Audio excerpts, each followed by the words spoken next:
I've had the fortune of connecting with a number of people all across Canada and the US as a result of this channel, and a few have asked me to share my story about how I got into the business. Now, if you're just looking for information on industrial real estate, skip this video and check out this playlist instead. I'll be adding more videos to it in the future, but the playlist will provide you with a solid overview of the industry. I still want to add some value in this particular video, so as I go through my story, I'll answer two questions that are often asked. And since industrial real estate is a subcategory of commercial real estate, I'll state these questions a bit more broadly. First, do you need a degree to get into commercial real estate? And the second question, how much money can commercial real estate agents make? So to start this story, I need to go all the way back to 1999. I just finished my first year of business school, and I was working part-time at a restaurant at the same time. I must have made a good impression as I was offered a management position that summer. I weighed my options and decided instead of learning about business, I'd just jump into it head first.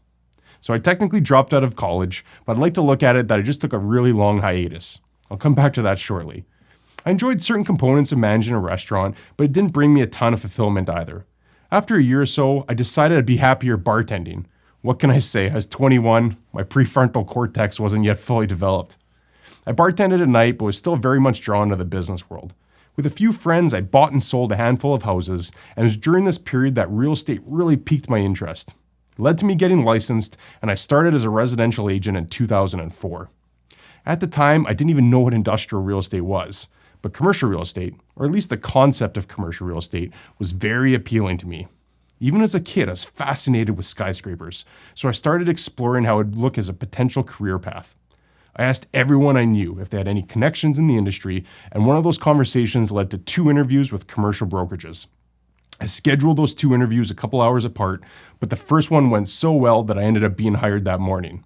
That was in 2005, and I've been at that same brokerage ever since. So here's the answer to that first question. Do you need a degree to get into commercial real estate? Well, the short answer is no. I did not have a degree and I was hired. In most states and provinces, you technically only need a real estate license in order to sell or lease commercial real estate, and there aren't any jurisdictions that I know of which require a degree to get a license. The longer answer, however, is maybe.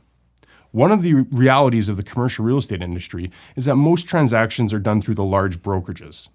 It's also common for these large brokerages to be very selective with who they hire. And you can see this for yourself. Go into any of the big brokerage websites and look at the profiles of the agents. You'll see most of them have degrees. So that's why the answer to needing a degree is more complex than just a yes or no. You technically don't need one to get licensed, but you will likely need one to get hired at one of the large brokerages. But don't let that hold you back if you don't have a degree, as there are many small and medium-sized brokerages who might not have the same stringent hiring requirements. Let me know if you want me to expand on this more, and I'll make a separate video about it. But back to my story. I didn't have a degree, but I had found myself as an agent working at a commercial real estate brokerage.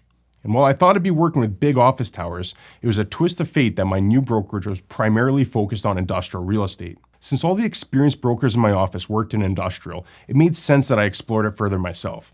While there were some great mentors in my office, I made some pretty boneheaded mistakes at the beginning, and I was not making very much money. It was a really tough grind getting started. Instead of quitting, however, I threw myself entirely into it. My game plan involved 3 steps.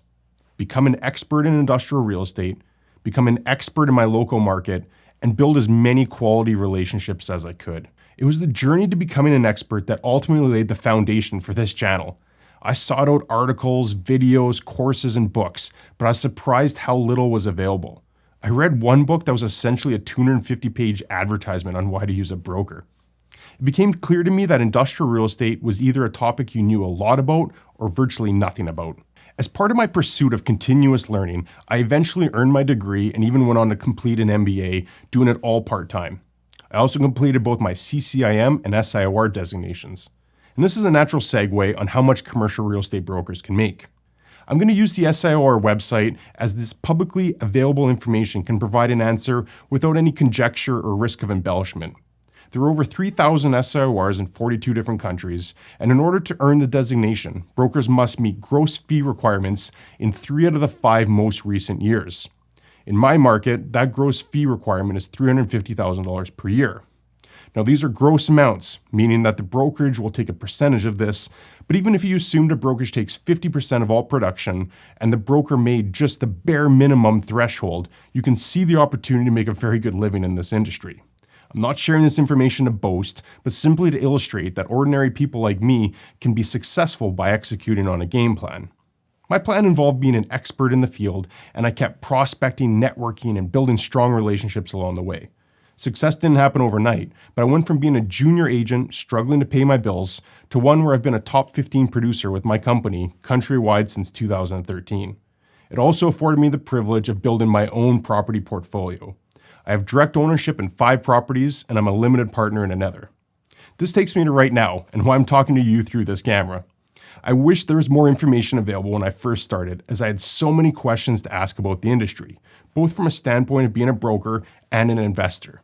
I set up this channel to hopefully fill that gap for others who had the same questions that I did.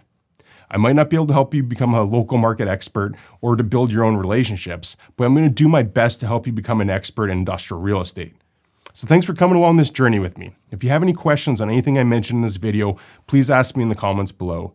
If you made it this far too, please check out this recent market update I did. There are some noteworthy statistics and trends to watch, and I think it's going to be a very interesting year ahead. So thanks for watching. Catch you in the next video.